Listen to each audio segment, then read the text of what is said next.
Well, lately, literally in the last week, a lot of different assumptions and talks about Trump's peace plan for Ukraine have been circulating on the internet. Let's discuss it.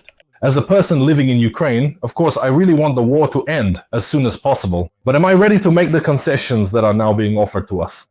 Among the main points that precede this peace plan, it's probably worth highlighting only, well, the corruption scandal. Yes, it became a kind of trigger, including for putting pressure on Zelensky. Globally, people are thinking more and more that everyone is tired.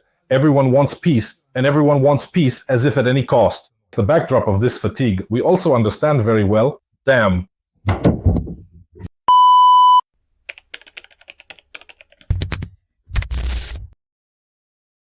As many of you probably realized, my electricity was turned off. We're already used to it. So excuse me, we will continue. Against the backdrop of this fatigue, many people speculate, let me put it that way. In fact, this is not exactly a Trump's peace plan. It's more like some kind of leak, some organized leak, organized by someone in order to play on these kinds of, feelings of Ukrainians, so that, among other things, Zelensky would be forced to sign. People, of course, are grasping at it because living for a third year under shelling, when each of us has a relative, a loved one who is fighting, many have friends who have died, and people grasp at it all like a lifeline. Well, it's probably a cynical plant from those people who are trying to speculate on this. And I consider such leaks to be extremely dangerous. They play on human pain.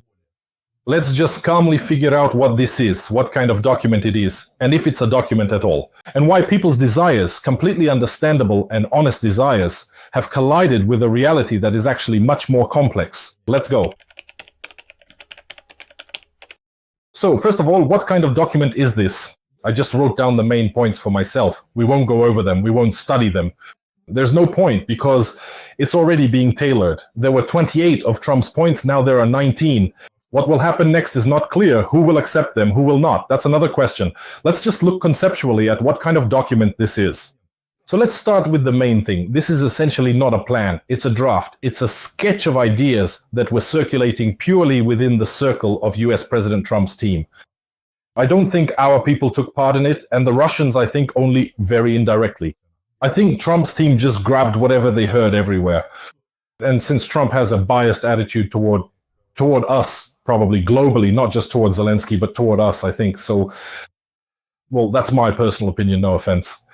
So that's why it seems to all of us, to us here, that this is some kind of pro-Russian plan. In reality, it hasn't been agreed upon by anyone. It hasn't been approved by anyone. It hasn't gone through a single professional diplomatic discussion. In other words, it's a classic case of something sketched on a napkin. And as I said earlier, they've already started rewriting it. Well, Europe can't just remain an outside observer when the issue of European security is being decided. Europe has presented its own plan, but it's already a little different in spirit. And it turns out that we've got a competition of concepts even before a real document has seen the light of day. What's the logic behind the American leak? If you strip away everything secondary, the logic is simple. A quick end to the war, fixing the front line, a few restrictions for Ukraine, and the beautiful phrase, "I achieved peace." Cool.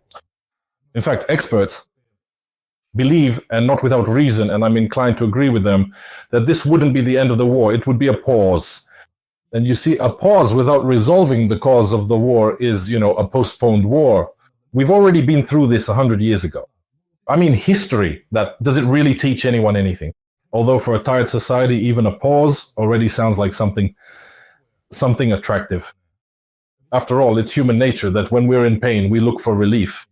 This might seem like some kind of relief, but it's an illusion. As cynical or scary as that may sound, in my opinion, it's an illusion. And that's why I believe you have to be honest with people. People are tired, people are in pain, and in this case, you have to play with your cards on the table. As I said, yes, we won't go through it point by point, but I'll briefly touch on it. Here are the points that sound, in my opinion, quite reasonable. For example, there are things that could actually be part of any agreement, right? An all-for-all exchange, well, that's logical. The return of deported children. Safe maritime trade corridors, excellent, really. International control over nuclear risks, we support that. The reconstruction of Ukraine, wonderful, how could we do without it? Closer ties with the EU and economic support. These are perfectly reasonable points that it seems there's no point in even discussing. They're normal elements. They don't harm anyone. They are necessary.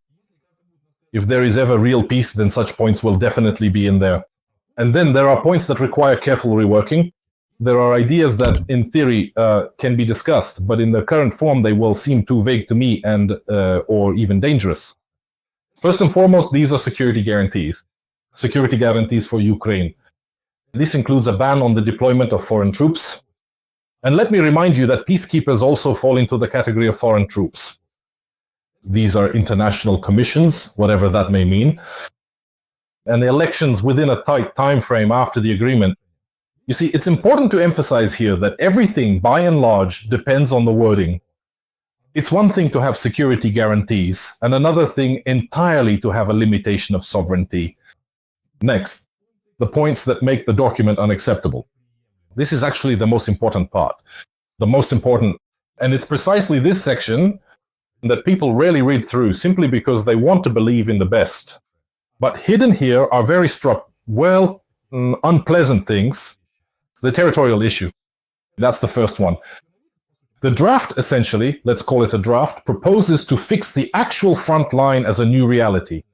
Meaning, huge territories seized by military means are supposed to remain under Russia's control. I'm not even talking about the fact that it's impossible to accept, probably more on a moral level. It destroys international law, the very concept. It legitimizes war. It's, you see, a peace like that doesn't work. Again, we go back to the Munich Agreement. It just doesn't work.